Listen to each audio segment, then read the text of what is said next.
Thanks for joining us on the Project Catalyst podcast and vodcast series with me, Kim Clyden.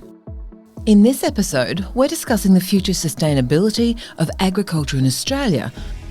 Sustainable agriculture is described by the UN as farming that meets the needs of existing and future generations, whilst also ensuring profitability, environmental health, as well as social and economic equity. Favouring techniques that emulate nature to preserve soil fertility, prevent water pollution and protect biodiversity. All values that are extremely important to the Jurgens, whose family began farming in Bowen in 1915.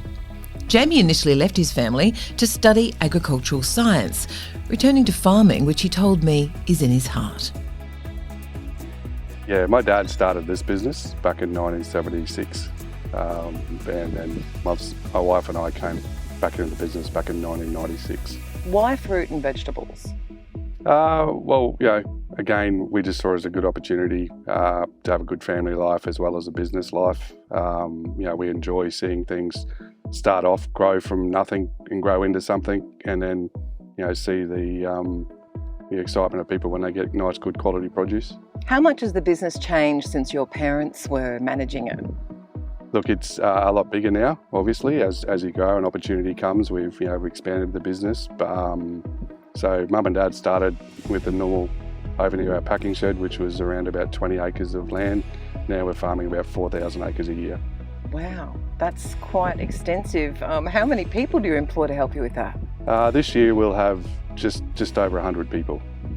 And that's just in picking time or planting time? That's through farming, the farming operations, packing operations and harvesting. How can you increase your profitability when you're managing such an extensive amount of land? Economies of scale is when you got size, you got more economies of scale. Helps with keeping margins per acre down. Being able to buy larger portions of things helps you be able to negotiate better prices as well. You're right. When you've got more operations happening at one time, you've got to have a really good staff base, which we do, that really make sure keep things effective and efficient. How long have you been involved in the more sustainable, Reef Trust sort of water quality initiative? Look, my dad started the whole thing 48 years ago. We just fine-tuned the system as we come on with our science-based background. This has been a journey for 48 years, but it's probably been ramped up in the last 15 years. What did that mean for your business? Look, we're not one for accolades in the business. We just do things because we believe they're right and long-term, we believe in long-term sustainability produces long-term profitability. But what it did mean for us was just having someone outside of our own business recognise some of the things we were doing was just, helped us confirm we're on the right track. And, we do farm within the area of the Great Barrier Reef, so to make sure that we're doing things responsibly and having someone else look at that, I think was a really good outcome. What challenges have you faced through that whole process in moving forward as the regulations changed? Yeah, look, regulations are continually changing. Some of the challenges are, some of the regulations initially were sort of brought about with less consultation with industry. As that's gone on, that's got better and better. So that's been some of the challenges.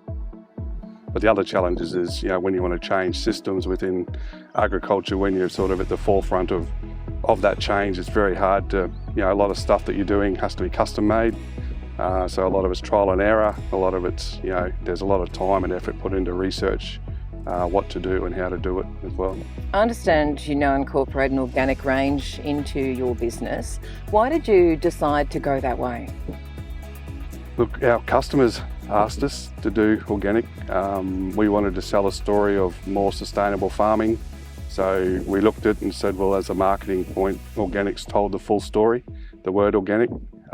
So we went down that track of organics and we weren't that far off. What we needed to do was come up with a system with insects, which then we produced our own insectary to help with that. So, once we jumped that hurdle, we were able to do organics successfully. Then we took the organics on, but getting into organics has really helped our actual conventional farming.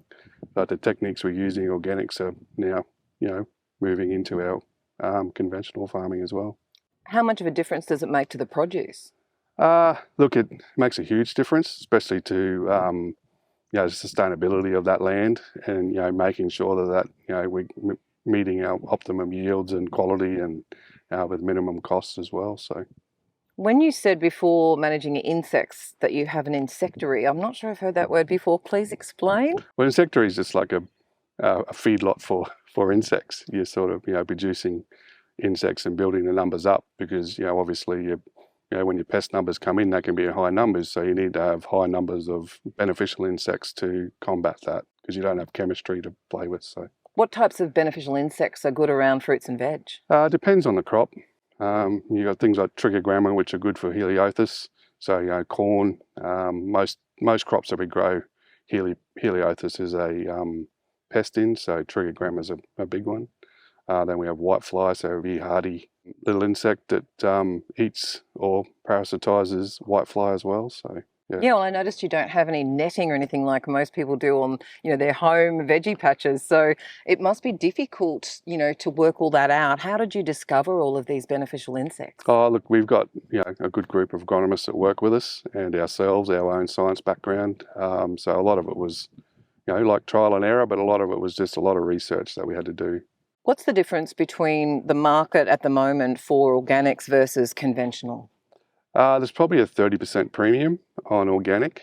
People say that's a lot, but when you're growing organically, you've got, you don't have the tools in the shed that you do in conventional. So if there's a large, weather event, you don't have fungicides, you don't have, if you're large insects, you don't have, copious amounts of insects that you can release out there to combat that. So you got to work on having more losses in organics than you do conventional. So, that premium price, it needs to be there to cover the extra costs and risks in doing it. So you're getting paid 30% extra over the top of a conventional product by the big grocery stores? Yes. Interesting. There's been a lot in the news lately about what, those big two are paying farmers, and there's now a lot of scrutiny on how that's being managed. And I think there's been a bit of a public backlash in relation to not looking after farmers. What's your perspective on how they treat growers like yourself? Pricing has been a challenge in the last 12 months, but that's right across the board. It's not just one customer out there, it's been right across the whole board. So all of agriculture has been the same. So is that like a post-COVID thing? Yeah, I think it has. Like, there's a bit of a vibe. A lot more people are eating a lot more fresh fruit and vegetables during COVID.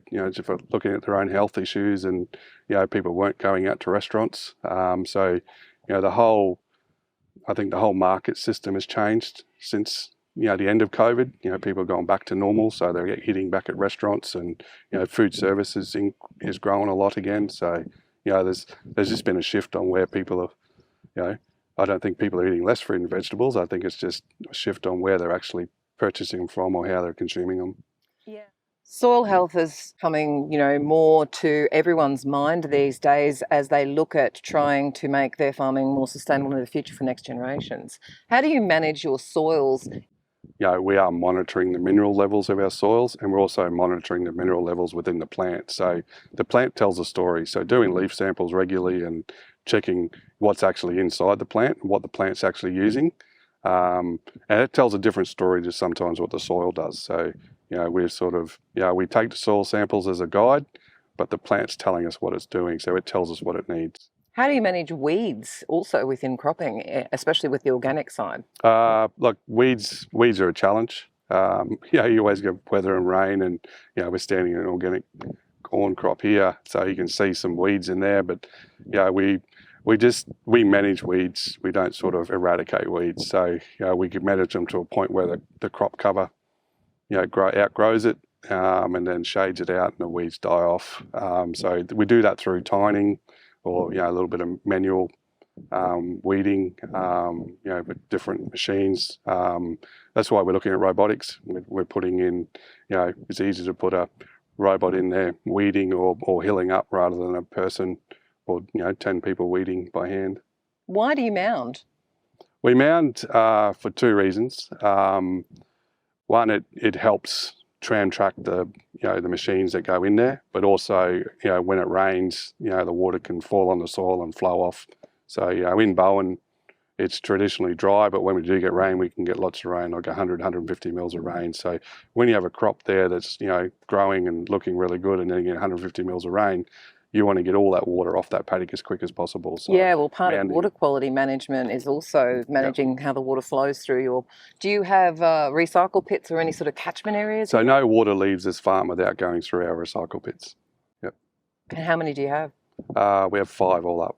They're on every exit to the farm. So the farm's been designed to capture all the water that comes off this farm. And you can then reuse that through irrigation? Yes, that's our main irrigation source. The forms of nutrient that we use don't leach very easily and don't flush out of the soil very easily either. So what sort of nutrients are you using? I mean, people use biofertilizers. There's a whole heap of range of liquid products out there. But what's your preference? We make our own compost. So compost is very stable in the soil. It won't wash, it won't leach, it won't. So the nutrients you get from compost are very, very stable. What's in the compost? How do we make it? Yeah. We use bagasse and chicken manure. Yeah, a mixture of both. Are there challenges in sourcing particular, like chicken manure? I know some farmers have tried that in their cane fields and found it quite an expensive way to... Yeah, so if you're looking at chicken manure as a fertiliser, it's very expensive. But if you're looking at chicken manure to add to fuel to digest bagasse, it's a cheap source of... so all the minerals are already in the bagasse. You're using the chicken manure to, basically to fire up all the microbes and break that down. Where do you get your bagasse from? We can get it from a number of mills within 100 kilometres of us. Yep. So like Proserpine Air? Yep. Is that a cost-effective solution for you at this point? It is cost-effective, but there is a considerable cost to, carting it, producing it, and making it. We do use our byproducts of our sheds in there as well now. So, the bigger we've got, the more byproducts we have coming out. So that goes back into there as a carbon source as well. So leaf and stem from picking. Leaf stems, produce that's out of spec and things like that as well. You mentioned tining before to manage the weeds in some of your organic crops and going into robotics. What steps have you taken and how's it working out for you? Look, we've just entered into an agreement where we're using a automated platform called Roboti. We've done some trials with it last year. The trials were positive, so we've entered into a 3-year agreement where we're going to use Roboti, and it's a good platform, but it still needs a lot of work on what we're going to put behind it. So it's a great, strong, automated platform. Now we're coming up with the systems to operate behind it. So that's our challenge this year. We've started with tining and a few minor tasks that it's doing, planting and tining. And now, there's some cleverer or more sophisticated equipment that we can put behind it that can actually start doing some specific tasks, like lasers, different weeders, automatic weeders that can fit in behind it and act as it's the platform that drives, and the smarts are behind it. When you say you've entered into a 3-year agreement, is that like you're hiring it or you're in a trial phase with it? We're hiring and we're in a trial phase with it. Yep. Is it cost prohibitive to purchase a machine like that, or is that what you're trying to do? Well, for us, what we're doing, it costs us similar costs as to buy a tractor. So at this point in time, it is cost effective as long as we can come up with enough mechanisms to put behind it that can do a number of different tasks. What does the future look like when you have a piece of equipment like that? Well, look, I think the future for robotics is more than just robotic. There'll be a number of different platforms and number of different machines that we use to get all the tasks done.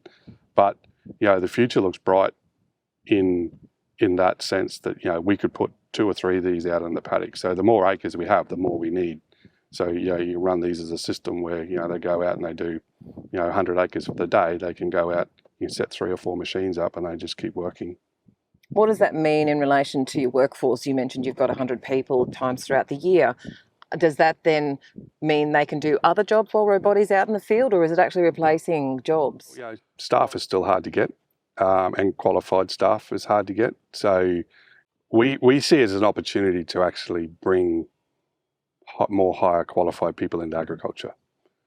So there's certain tasks that we're doing now that we could, if we got more robotics and more automation, we're bringing in some more engineered, people with engineering backgrounds computer backgrounds and things like that, which, throughout the rest of our business, that can really help.